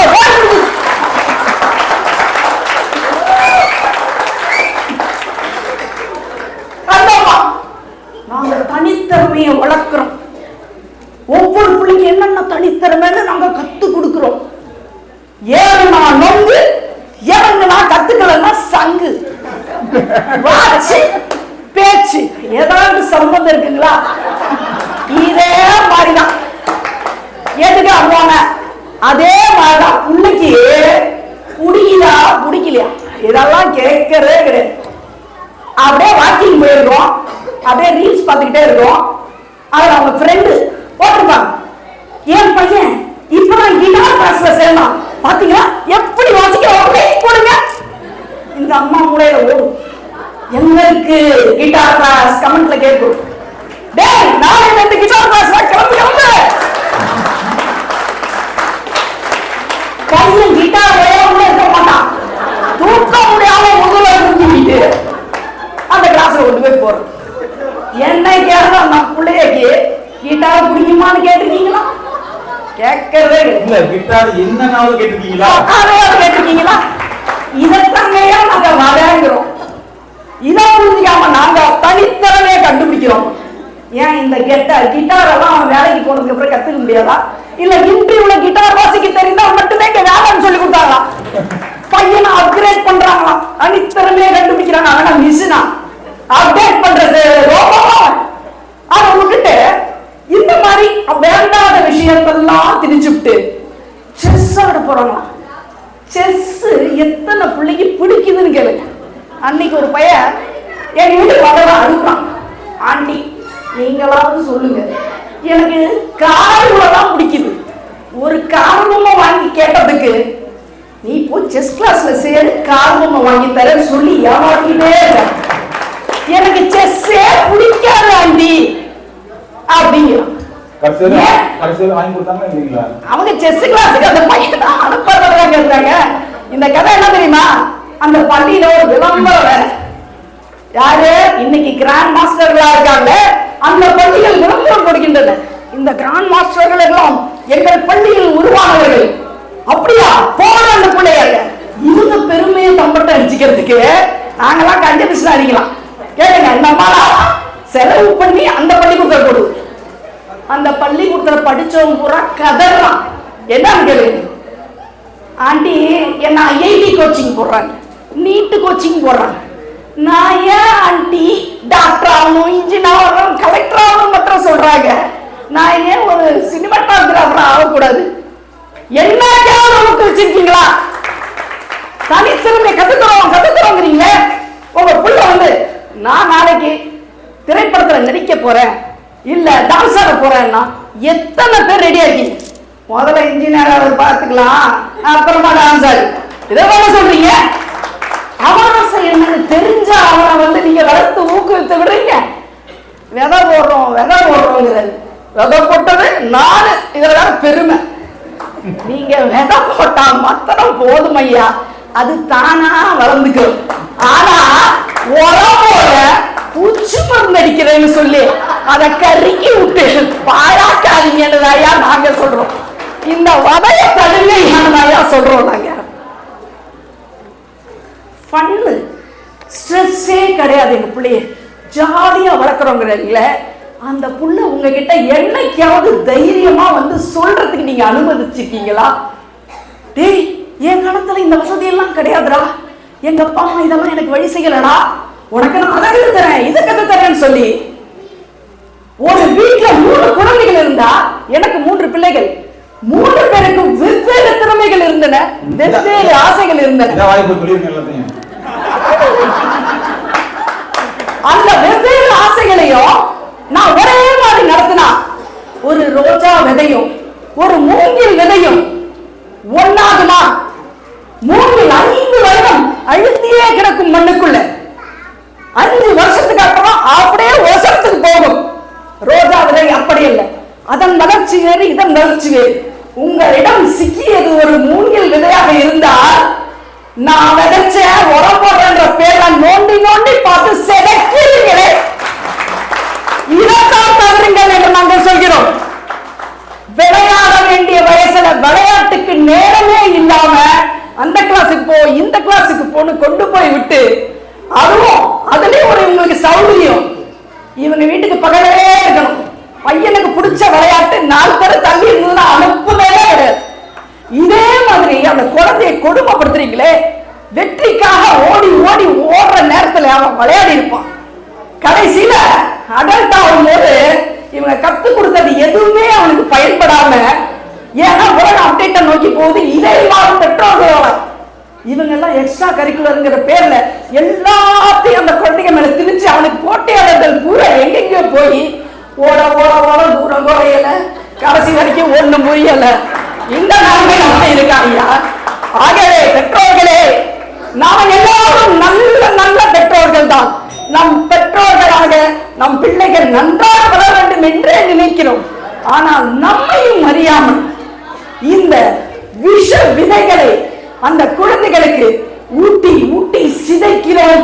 இதை தவிருங்கள். நிச்சயமாக நம்மை அறியாமல் நாம் செய்யும் இந்த அழிவுகளை அந்த குழந்தைக்கு திணித்தீர்களா, மகிழ்ச்சியான சமுதாயம் நாளை உங்களது குழந்தைகளின் கைகளில். இது போன்ற சிதைகளால், இது போன்றவற்றால் அந்த குழந்தை மனம் பாடுபட்டு அந்த சமுதாயம் எப்படி ஐயா நாளைக்கு மகிழ்ச்சியாக இருக்கும்? விதை போட்டது நீங்களாக இருக்கட்டும் ஐயா. மகிழ்ச்சியான சமுதாயத்தை உருவாக்க சிதைக்காதீர்கள் பெற்றோர்களே. விதைகளை நன்றாக மட்டுமே வளருங்கள் என்று ஆக்கிரமாக கூறி மேலும் மீண்டும் ரொம்ப அருமையாக முக்கியமான சில கருத்துக்கள் சொல்லியிருக்கிறாங்க. விதை நீங்க போட்டதுதான், அதனாலதான் உங்க பிள்ளை, யாரும் மறுக்கல. ஆனால் அந்த விதைக்கு கூடுதலாக தேவையில்லாத உரத்தை போடாதீங்க. அதுதான் அவங்க முக்கியமா சொல்றாங்க. என்ன தேவையோ அதை மட்டும் அவங்களுக்கு கொடுங்க. குழந்தைகளுக்கு கூடுதல் சுமையை கொடுத்து வதைக்காதீர்கள் என்று மிக அருமையா பேசியிருந்திருக்காங்க. அதற்கு இப்போ பதில் சொல்லணும். வாங்க சொல்ற இந்த கவிஞர் ராஜகோபால் அவர்களே. கூடியிருக்கும் அத்தனை தமிழ் சொந்தங்களுக்கும், மேடையிலே அமர்ந்திருக்கக்கூடிய பேச்சாளர்களுக்கும், இன்றைய பட்டிமன்ற நடுவர் கவிஞர் மீரான் அவர்களுக்கும் என்னுடைய மாலை வணக்கங்கள். ஐயா, 20ஆம் நூற்றாண்டின் ஆகச் சிறந்த கவிஞர், கவி புயல் ஈ சோனமுத்தை பத்தி தெரியுங்களா? கேட்டது கேட்குறீங்களா? நான் உங்கள்கிட்ட தான் கேட்கிறேன். கவிஞரும் கவி புயல் ஈ சோனமுத்து. எனக்கு தெரியாதுங்க, நான் கேள்விப்பட்டதில்லை. நீங்க கேள்விப்பட்டிருக்கீங்களா? நானும் கேள்விப்பட்டதில்லை.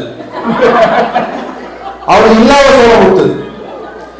இப்படி இல்லாத ஒன்றை இருக்கிற மாதிரி காத்துல கம்பு சுத்தி பெத்த பிள்ளைகளை யாராவது வதைப்பாங்களா, வதைக்கிறோம்னு சொல்லி எதிரிகள் பேசிட்டு போயிட்டு இருக்கிறாங்க. சோனமுத்தா போச்சா? ஐயா, இவங்க சாதா ஆட்கள் இல்லை. பழைய சோற பிரிஞ்சியாக்கி பிரியாணின்னு ஒத்துருவாங்க. வாசி வந்தாங்க. எனக்கே கொஞ்சம் குழப்பமாயிடுச்சா, அவங்க இடத்துக்கு தான் பேசுறாங்களா இல்ல எங்க இடத்துக்கு பேசுறாங்களான்ட்டு. கண்டிப்பா இருங்கள், ஆனா கண்டிப்பா இருக்காதீங்க. விதைங்கள், ஆனா விதைக்காதீங்க. என் பையன் 3 வயசு ஆனதுக்கு அப்புறம் ஆனா வராது. அந்த மாதிரிதான் என் பையன் 3 வயசு ஆனதுக்கு அப்புறம், ராஜா இன்னொரு ஸ்கூல்ல சேர்க்காம இருக்கு, போய் மாட்டசீரியில போடுன்னு அட்வைஸ் பண்ணதே அக்கா தான். இப்ப எதிரில உட்கார்ந்துட்டு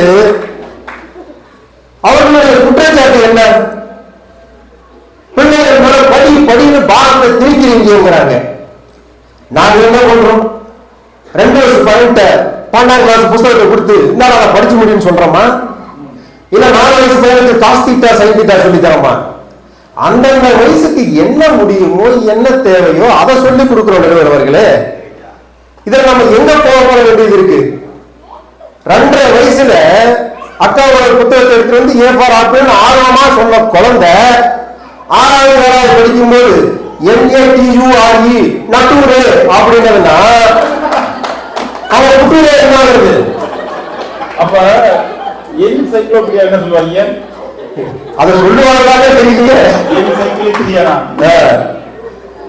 இதனால நாம டென்ஷன் ஆக வேண்டியதா இருக்கு. அதாவது அவர்களுக்கு கவனத்துதல் ஏற்படக்கூடாதுன்னு நாம கொஞ்சம் கண்டிப்பா இருக்கோம். இதைத்தான் பள்ளிக்கூடத்தில் வாத்தியார் செஞ்சாரு. ஆனா என்னாச்சு? எதிரில் இருக்கிற மாதிரி ஆட்கள் ஆசிரியர் கையில வந்து கரண்டை புடுங்கிட்டாங்க. இப்ப வெறும் 3 மட்டும்தான் இருக்கு. அதனால என்னாச்சு? பசங்களுக்கு வாத்தியார் மேல பயம் இல்லாம போயிடுச்சு. வாத்தியாரால கண்டிக்க முடியல. அவன்கிட்ட கேட்கிறோம், முட்டை கூட 2 விலங்குகள் எதிராக ஒரு வாக்கு இன்னொரு வாக்குங்கிறான். இன்னொரு சொல்லிருக்கான், வாக்கு இருக்கான், இன்னொரு விலங்குனா இன்னொரு வாக்கு. இது பரவாயில்லைங்க. நம்மளுடைய செய்தியாளர் ரவி இருக்கிறார் இல்லைங்க, அவரு முட்டையா போட்டாரு. அவர் ஊர்ல வாத்தியா இல்ல. நான் கூப்பிட்டு கேட்டேன், ஏன் சார் இங்க வந்துட்டீங்க அப்படின்னு. அதை என்ன கேட்கறீங்க? பசங்க எனக்கு அணுபுருஷன் சொல்லி ஒரு பட்ட பேர் வச்சுட்டாங்க. அதுல அணுபுருஷன் அவங்க வீட்டுக்கு சண்டைக்கு வந்துருச்சு. அது யாரு எனக்கு தெரியாம அப்படின்னு. அப்ப விசாரிக்க தெரியுது அவரு கெமிஸ்ட்ரி வாதியாரு. கிளாஸ்ல போய் ஒரு அணுவை எடுத்துக்கொண்டு கார்பனும் இணைதிறன் 4, கார்பனும் இணைதிறன் 4 இருக்காரு. நல்ல நல்ல பிசிக்ஸ் பாடம் தான் போனாரு. வார்த்தைக்கு வார்த்தை அணு அணு அப்படிங்கிறதுனால அவருக்கு அணுபுருஷன் பேர் வச்சுட்டாங்க. வாதியாருக்கு பட்டத்தை அப்படி வைக்கிறாங்க. இப்படி கண்டிப்பு இல்லாம போச்சுன்னா பெற்றோர்களுக்கும் நாளைக்கு இதே நம்ம தானே. இதை நம்ம கண்டிக்க போனா எதிரணியில இருந்து நீங்க வதைக்கிறீர்கள் சொல்லிட்டு நம்ம வந்து பேசுறாங்களே. ஐயா திருக்குறள் என்ன சொல்லுது பாருங்க, இடிப்பாறை இல்லாத ஏமனா மன்னன் கெடுப்பார் இல்லாமல் கெடும். அவன் மன்னனாக இருந்தாலும் சரி அவனுக்கு இது நல்லது இது தப்பு இதை இப்படிதான் செய்யணும்னு கண்டிச்சு சொல்லக்கூடிய ஒரு மந்திரி இல்லைன்னா அவனை கெடுக்கிறதுக்கு ஆள் வேணாங்க, அவனே கெட்டுருவோம் அப்படின்னு சொல்லுது. மன்னனுக்கே இந்த நிலைமை அப்படிங்கும் போது நாம் பெற்ற மக்களை நாம் கண்டிக்க கூடாதா? அது வதையாகுமா? அடுத்து இவங்க வந்து பிள்ளைகளுக்கு வந்து இவங்க பெருமை பேத்திக்கிறதுக்காக வந்து படிக்க வைக்கிறாங்க. உண்மை என்னங்க, இன்றவர்களும் பெரிதுவக்கும் தன்மையை சான்றோர்களை கேட்டாய் பெத்தனை விட அவங்க படிச்சு மேல வரும்போதுதானங்க அம்மாவுக்கும் அப்பாவுக்கும் பெருமை. ஐயா நான் ஸ்கூல் படிக்கும் போது பாத்தீங்கன்னா ஊர்ல 2 இன்ஜினியர் தான் இருந்தாரு. நான் ஹைஸ்கூல் வரும்போது பாத்தீங்க அப்படின்னா தெருவுக்கு 2 இன்ஜினியர் இருந்தாங்க. நான் படிக்கும் போது பாத்தீங்க அப்படின்னா வீட்டுக்கு 2 இன்ஜினியர். இப்ப எல்லாம் கேட்டீங்கன்னா எதுங்க இன்ஜினியர் அவருக்கு எல்லாம் எதுங்க வீடு அந்த திருமாவள பாருங்க அப்படிங்கிறீங்க. எங்க படிக்கிறீங்கிறது முக்கியம் இல்லை, எங்க படிக்கிறீங்கிறது முக்கியம். ஐயா உங்களுக்கு 2 வருஷத்துக்கு முன்னால 600 மதிப்பெண் எடுத்த பெண் இருந்தாங்க. நம்முடைய நடுவர் கவிப்பேரரசு வைரவத்தோடு சென்று பரிசு வழங்கிட்டு வந்தார். உண்மையிலே இல்லைங்களா? அப்படி இருக்கக்கூடிய டாப் காலேஜ்கள் எல்லாமே 200 மார்க் எடுத்து சேர்றாங்க. 90 சொல்ல போனா 95 மதிப்பெண் எடுத்து 5 மதிப்பெண்ணுக்கு ஏங்க பிரஷர் கொடுக்குறீங்கன்ட்டு. ஐயா 95% எடுக்க முடிந்த பையனால் இன்னும் 5% எடுத்தால் அவரும் ஒரு பெரிய கல்வியை சென்று சேர்வான்ங்கிற ஆதங்கத்தில் தானே இந்த பிரஷர் வந்து கொடுக்குறாங்க பெற்றவங்க. அதை நீங்க எப்படி தவறுன்னு சொல்றீங்க? அடுத்து வாசிகி குழந்தை பிறந்த உடனேயே அவர்கள் மீது கனவை திணிக்கிறீர்கள்.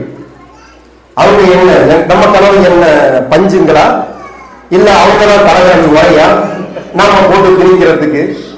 ஐயா குழந்தை பிறந்த என்ன சொல்லுவோம், அடே எங்க ஆட்சி பிறந்திருக்கா, எங்க அப்பா பிறந்திருக்காருன்னு மகிழ்ச்சி அடைவோமா? கூகுள் சிஇஓ பிறந்துட்டார், கிரிக்கெட் டீம் கேப்டன் பிறந்துட்டார், இந்த வாழை கவுன்சிலர் பிறந்துட்டார். இப்படியா சொல்லுவோம்? சில தெரிந்த தீர்க்கமான பெற்றோர்கள் தான் குழந்தை இன்னதாக ஆக வேண்டும் என்கிற வகையில அந்த குழந்தைக்கு சின்ன வயசுல சில பிராக்டிஸ கொடுக்குறாங்க. அந்த குழந்தை பின்னாடியே பெரியாராக வருகிறது. இதுதான் பேசணும். அதை விட்டுட்டு ஐயா பச்சை மண்ணா இருக்கும் போதுதாங்க அதை நம்ம என்ன வடிவத்துல பிடிக்கிறோமோ அந்த வடிவத்துல பிடிக்க முடியும்.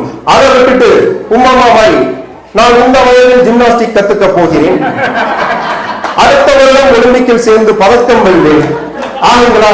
சின்ன வயசுல வேலையா கத்துக் கொடுக்க முடியும்? இவங்க தோல்வின்னா பசங்களுக்கு என்னன்னு தெரிய மாட்டேங்குது. நீங்க ஒண்ணு பண்ணுங்க, பையனை கூப்பிடுங்க, தம்பி இதெல்லாம் ரொம்ப தப்பு, தொடர்ந்து பாஸ் பண்ணிக்கிட்டே வர 2 வருஷம் ஃபெயில் ஆகும். தோல்வின்னா என்னன்னு கத்துக்கணும்பா, பட்டு திரும்பணுமா? எப்படி இந்த பசங்களை விட்டோம்னா நேரா கொண்டு போய் பிளக் ஓட்டையில தான் கை விடுது குழந்தைங்க. 2 பேரும் சாங்க பட்டு திரும்புறா விட்ட முடியுங்களா? இவங்க இருங்க பாரு,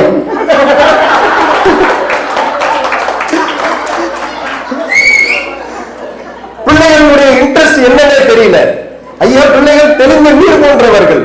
நீங்கள் எந்த பாத்திரத்தில் வாழ்கிறீர்களோ அந்த வடிவத்தை எடுப்பார்கள். வாழ்த்த வேண்டிய பொறுப்பு யாருக்கிட்ட இருக்கு? பெற்றோர்கிட்ட இருக்கு இல்லைங்க.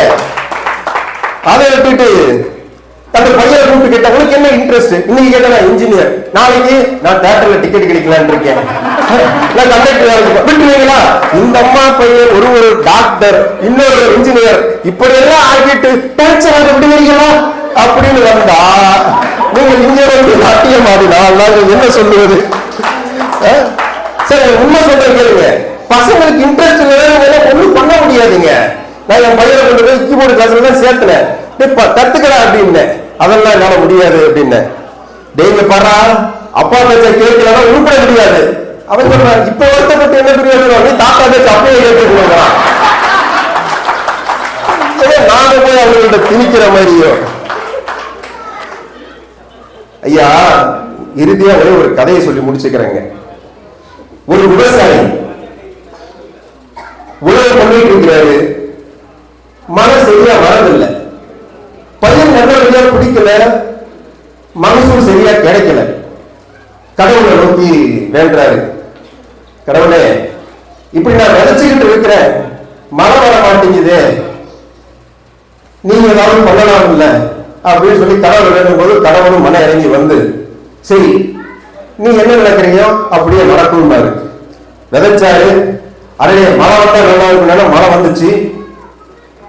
அடே இப்ப வெயில் அடிக்கணுமே, காய் பிடிக்கிற டைம் ஆச்சு அப்படின்னால வெயில் அடிச்சது. பயிர் நல்லா செழித்து வளர்ந்தது, பச்சை பசையை நல்லா வளர்ந்தது, கதிரறுக்கும் நாளும் வந்தது. அறுத்து போரடிச்சா வெறும் பதறா இருந்தது. ஏனென்றால் அவர் கடவுள்கிட்ட கேட்டாரு, என்ன இப்படி பதறா இருக்குன்னு. கடவுள் சொல்றார், நீ அதற்கு எந்த கஷ்டமும் கொடுக்காமல் வேறுகிறப்ப எல்லாத்தையும் கொடுத்துட்ட. நீங்க அப்படி வேறுகிறப்ப எல்லாத்தையும் கொடுத்தீங்க அப்படின்னா உங்களுக்கு பயிர் கிடைக்காது, பதவிதான் கிடைக்கும் அப்படின்னாங்க. பிள்ளைகளுக்கும் அப்படிதாங்க. சூரிய வம்சம் படத்துல ஒரு டயலாக் வரும், உளி செலுத்தும் போது வலிக்குதுன்னு சொல்ல எந்த கண்ணு சிலையாகாதுங்க, ஊரும் போது வலிக்குதுன்னு கஷ்டம்னு சொல்ற எந்த கணமும் விளைஞ்சு நிக்காதுங்க. அது போலதாங்க பிள்ளைக்கு நாங்கள் செய்வது வதை கிடையாது, அவர்கள் எதிர்காலத்துக்கு செப்பமிடுகிறோம். என்னுடைய வாய்ப்புக்கு நன்றி கூறி இடமாகிறேன். நன்றி, வணக்கம்.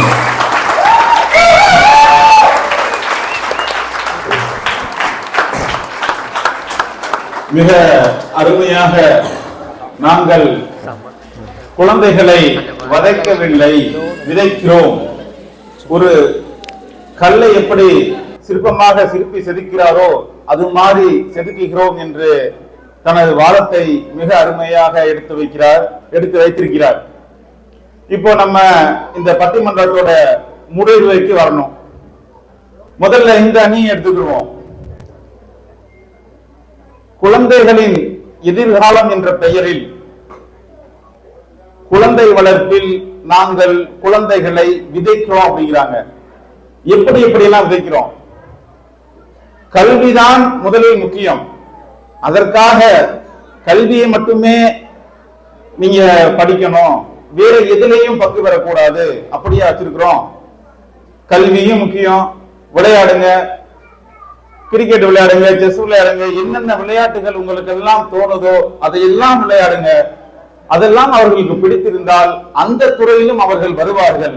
ஒருவேளை வரலைன்னா கல்வியும் ஒண்ணு இருக்குல்ல, அது மிக முக்கியம், அதைத்தான் நாங்கள் விதைத்திருக்கிறோம் அப்படின்னு இந்த 3 பேரும் மிக அருமையாக சொல்லியிருக்கிறாங்க. ஆனா அதுதான் உண்மையும் கூட. கல்விதான் நமக்கு முக்கியம், அதை தாண்டி தான் மற்றதெல்லாம். ஆனா அதையே நம்ம தீர்ப்பாகவும் சொல்லிட முடியாது. இந்த அணி எடுத்துக்கிடுவோம். கல்வியைத்தான் கொடுக்குறீங்க, ஆனா அது எப்படி கொடுக்குறீங்க? அவங்க சொன்னாங்கல்ல, ஆஸ்பத்திரிக்கு போனா மருத்துவர் மருந்து கொடுக்கிறாரு, அது விதைக்கிறோம் சொல்ல முடியுமா? நல்லது தானே கொடுக்கிறாரு. இவங்க அப்படின்னா சொல்றாங்கன்னா, மருந்தை கொடுங்க, காய்ச்சலுக்கான மருந்தை மட்டும் கொடுங்க, எதுக்கு அல்சருக்கு சேர்த்து கொடுக்குறீங்க, ஓரோ கோர்ஸ்லயும் கொடுக்குறீங்க, அதுதான் உங்க வாதம். ஆனா படிப்புன்னு எடுத்துக்கோங்க, விளையாட்டு எல்லாம் நீங்க கொடுக்குறீங்க பேருக்கு, அந்த பிள்ளையை ஏமாத்துறதுக்காக தான் கொடுத்து அந்த குழந்தைகளோட ஆசைகளை சும்மா ஆசை காட்டி படிப்புலதான் முழு கவனத்தையும் செலுத்த வரீங்கிறதா முக்கியமான ஒரு கருத்து. ஏன்னா நான் ஒரு கல்யாணத்துக்கு போயிருந்தேங்க. அந்த கல்யாணத்துல ஒரு அப்பா அம்மாவை பார்த்து கேட்டேன், எங்க உங்க பையன் வரலையான்னு. என்னங்க சொல்லணும்? இல்ல விட்டுட்டு வந்திருக்கோம், இல்ல வந்திருக்கான் சொல்லணும். அவர் கோவப்பட்டு கத்துறாரு, என் பையன் 12 வரைக்கும் அவன் கல்யாணத்துக்கு வர மாட்டான், யார் வீட்டுக்கு போக மாட்டான், யாரும் மூச்சில முடிக்க மாட்டான், படிச்சு முடிச்சான்னு வெளிநாட்டுக்கு போயிடும், அப்ப எங்க மூச்சில முடிக்க மாட்டான். இப்படித்தான் வதைக்காதீங்க. இவரோட வாதங்கள் அதுதான். கல்வி கல்வி என்று உங்கள் குழந்தைகளை இந்த மாதிரி வதைக்காதீங்க. அவருக்கு ஒரு சுதத்தை கொடுங்க. அந்த குழந்தைகளுக்கு என்ன தேவை என்பதை அவர்களிடம் கேளுங்கள்.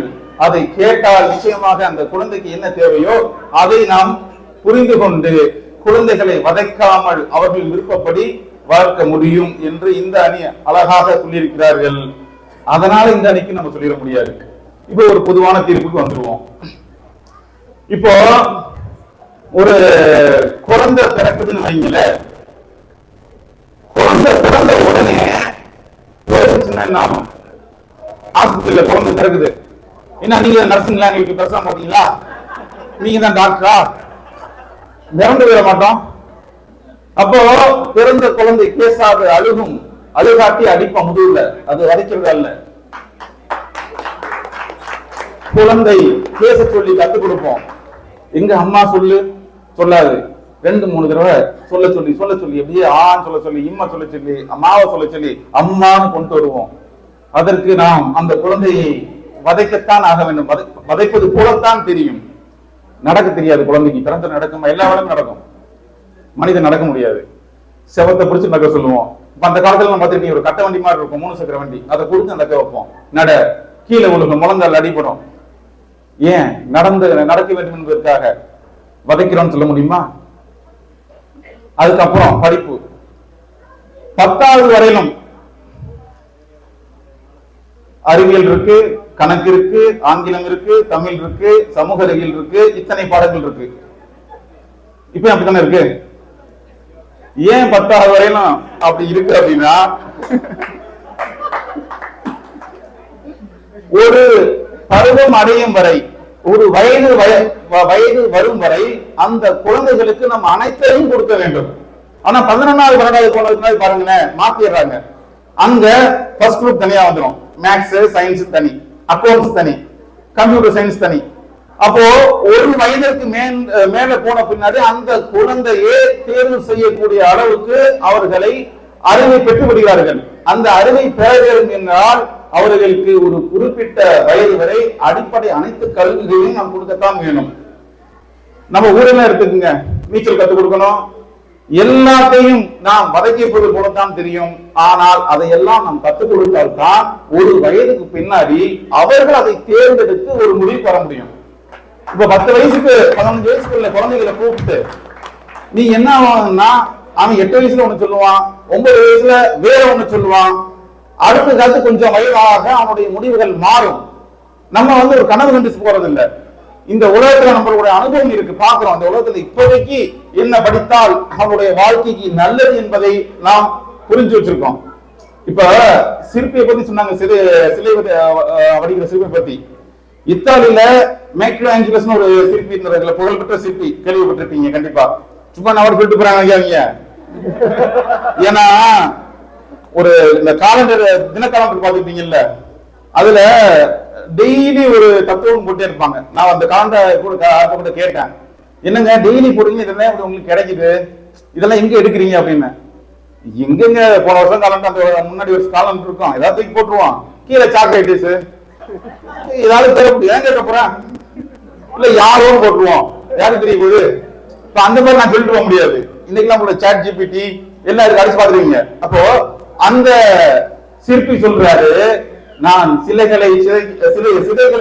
சிற்பங்களை வடிக்கவில்லை, கற்களில் இருக்கக்கூடிய தேவையற்ற கற்களை நீக்குகிறேன், உள்ள இருக்க சிலை வருகிறது.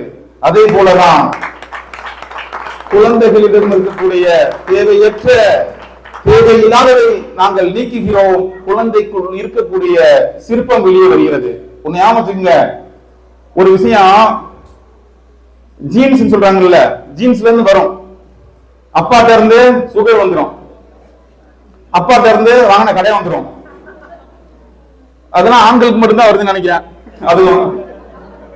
ஆனால் அப்பா அம்மாட்ட இருக்கக்கூடிய அந்த ஜீன்ஸ் மரபு வழியாக ஒழுக்கம் வருமா?